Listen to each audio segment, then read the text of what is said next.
This is the best-selling electric scooter on Amazon. It goes for $199, sometimes a little bit less. This is the best-selling scooter at Costco, the Phantom Go-Go A10. It sells for $399. So the obvious question is, if you start here and then you spend twice as much money to upgrade to this, do you get a noticeably better electric scooter? I bought both of these scooters and tested both of them exactly the same way. And the results were surprising. The $199 Amazon scooter hit 18 miles per hour.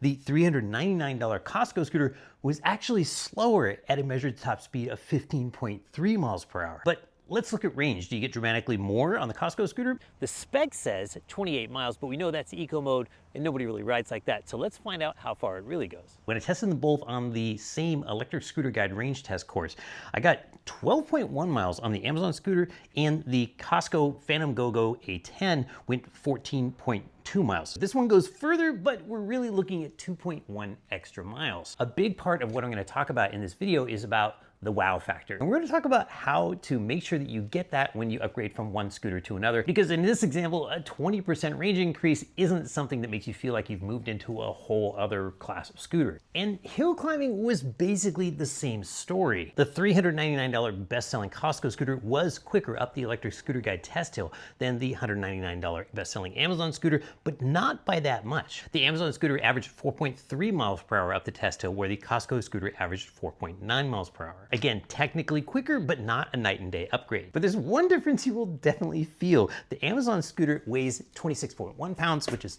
actually really light, and the Costco scooter weighs a hefty 41.4, which is a lot heavier than it looks. That's a 15.3 pound weight penalty. I'm definitely not trying to bash on the Costco scooter. I'll have some nice things to say about it in a minute. And full disclosure, I'm not sponsored by either of these companies. I have really nothing to do with them. When I range tested both scooters, there was one thing about the Costco scooter that was noticeably better for me anyway, and that's that it's a much bigger scooter. The handlebars are a lot taller, the deck is wider, which at 5'10" just makes it more comfortable for me to ride. That's something else I'm going to talk about in this video, is that when you make an upgrade, it's not always just about the specs, speed, range, or hill climbing. Sometimes it's about finding the scooter that fits you best, or sometimes you can get a dramatic upgrade by changing the overall quality of your scooter, and I'll touch on that later. So would I recommend the $399 best-selling Costco scooter over the $199 best-selling Amazon scooter?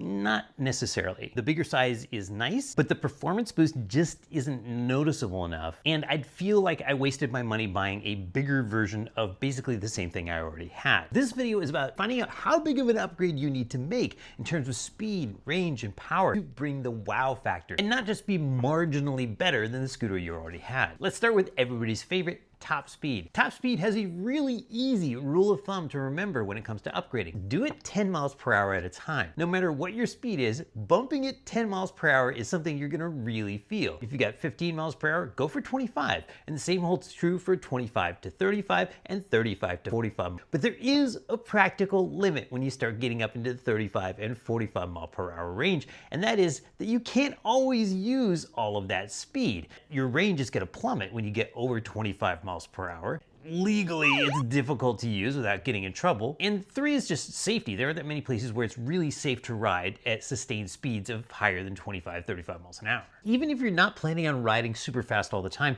there are a couple good reasons that people seek out fast scooters. One is it's just nice not feeling maxed out all the time and knowing that you've got your thumb on the throttle of a very powerful scooter. And the other one is that high top speeds come with fast acceleration and great hill climbing, and those are both things we'll cover a little later on in this video. I'm Paul Somerville. For 4 years, I was the lead electric scooter reviewer at the Electric Scooter Guide YouTube channel. So I know what it feels like when a scooter really lets you down, or when a scooter completely blows away your expectations. Next up, let's talk about tires. The #1 biggest upgrade you can make when it comes to ride quality and traction is switching from a cheap scooter that comes with solid tires, so bumpy, your vision goes blurry, your voice goes, to a modern scooter that comes with air-filled tubeless tires. Tubeless air-filled tires have a much smoother ride, and you get about double the traction that you get with solid tires. So you can corner faster and stop shorter. What about tire size? Does that really make a difference? Should I buy a scooter with 10 or 11-inch tires? Do they even come in 12-inch tires? Some people are gonna argue with me on this one,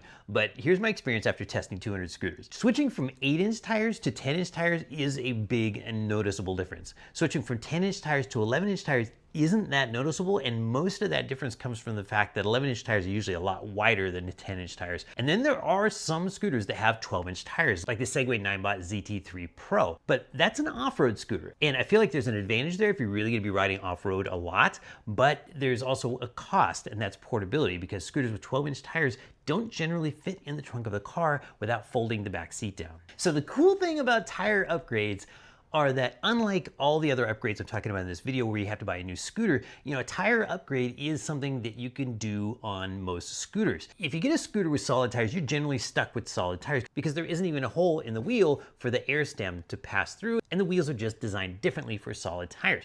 But if you've got tubeless tires to begin with, the #1 upgrade is switching from your stock tubeless tires that came on your scooter to Italian-made PMT tires. But you need to do your research. Make sure you're getting exactly the right size and compound for your scooter. And if you get stuck on this, you can reach out to the folks at Wired Rides. This is not sponsored content. They don't know I'm mentioning them, and they're not even a VMAX dealer. They just import more PMTs than anybody I know of. Now, I could do a whole video just about tires themselves, but I'll just sum it up saying that it's a noticeable upgrade switching to PMT tires from original tires. They have a smoother ride, better cornering feel, and better traction. The next meaningful upgrade is switching from a scooter that doesn't have suspension to one that does. Suspension is an upgrade that every experienced rider should consider, especially if you're gonna be riding at more than 20 miles per hour or going on rides that are longer than 5 miles. But there's a caveat here as well, and that's that having bad suspension is actually worse than having no suspension at all. And there are 2 really good examples of this that I've tested. The Segway Ninebot ES4, the other one is the 010X. Both of these have the same problem. They have springs, but they have no damping. Just like on a car or a motorcycle, you need both. You need a spring to soak up the bumps, but you need damping to keep the bouncing from going on forever and ever. It's like riding a pogo stick. For example, the suspension on VMAX scooters consists of a motorcycle style front fork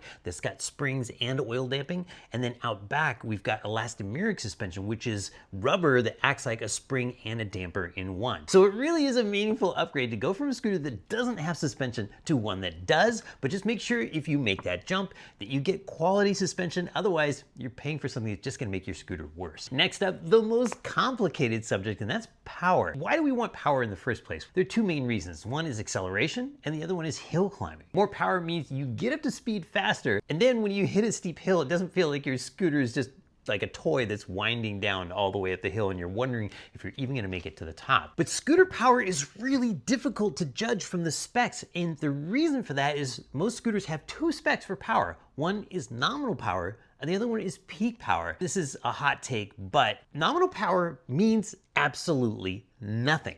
And the reason is that every manufacturer defines that in a different way. Now, to prove that, back when I was at Electric Scooter Guide testing all of the scooters from all the best brands, I made a plot where I graphed how fast scooters could climb a hill versus what their nominal power was.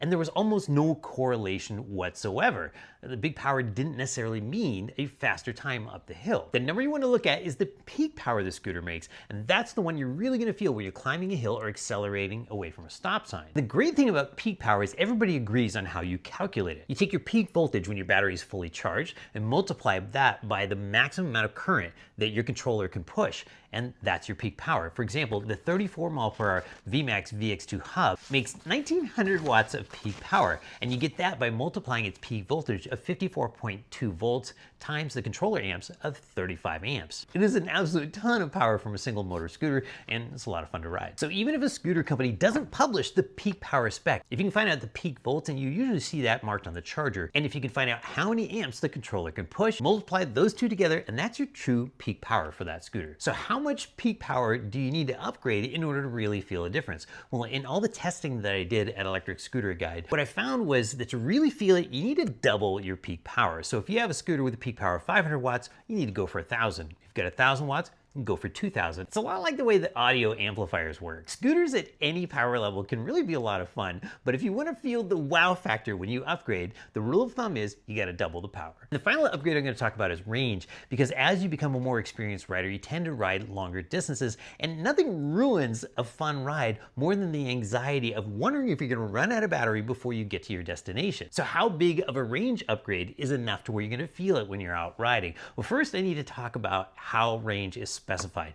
If you look at the specs for pretty much all electric scooters, they're all spec'd for eco mode. So if you want the real world range in sport mode, generally take the eco mode range and divide by 2. Now that we have that out of the way, how big of an upgrade do you need to make to really feel it? Well, it's the same rule of thumb that I used for speed, and that's 10 miles. So if you've got a scooter that goes 10 or 12 miles in sport mode, for a meaningful upgrade, buy a scooter that'll do an honest 20 miles. Likewise, if you have a scooter that'll go 20 miles in sport mode, buy a scooter that'll go 30 miles in sport mode if you want a real sense of enhanced freedom. And the math here is tricky because unless you can find somebody like Tom's Gadget Garage or me that tests the scooters in the same way on the same sort of range course every time, it's hard to compare apples to apples in terms of real world range. So the best thing you can do is look at the battery watt hours, not the amp hours. For an example, I'll give you some real numbers. If your current scooter was like our VMAX VX2 Pro LT that has 499 watt hours of battery, it gets about 20 miles of real world range in sport mode. I've tested it. If you go from there to the VX2 Pro GT with 768 watt hours,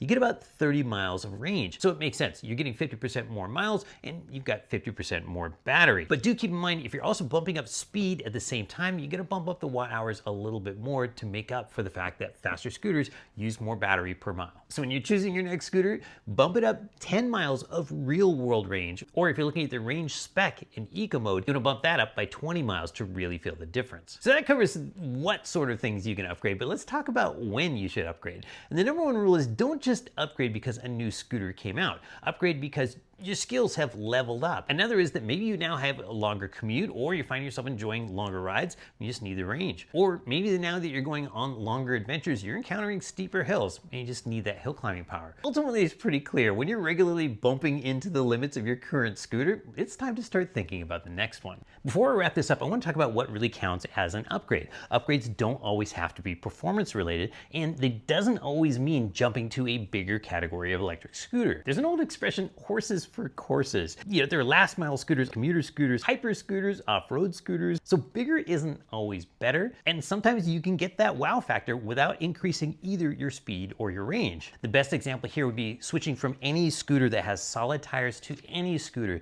that uses tubeless air-filled tires, because you're gonna get a way smoother ride and way more traction. And the overall ride quality changes from feeling like you're riding a toy to feeling like you're riding a real commute vehicle. But coming full circle, that's another reason why the Phantom Go-Go was a little bit disappointing, is it's got these big fat looking tires, and so I thought it might be more comfortable to ride, and it even looks almost like it might have suspension out back, but it just doesn't. And in fact, the ride quality was exactly the same jittery kind of eye-blurring ride on bumpy roads that the $200 Amazon scooter has. So when you're upgrading electric scooters, spending more money is definitely not a guarantee that you're going to end up with a noticeably better scooter. A real upgrade should make you smile every time you ride it. Not necessarily bigger or more expensive, but just better for how you're going to use it. I've spent the vast majority of this video talking about these other scooters, but as you can tell from my outfit, I actually work for a Swiss electric scooter company called VMAX. I joined VMAX because after testing over 200 electric scooters at Electric Scooter Guide, I liked what VMAX was doing better than what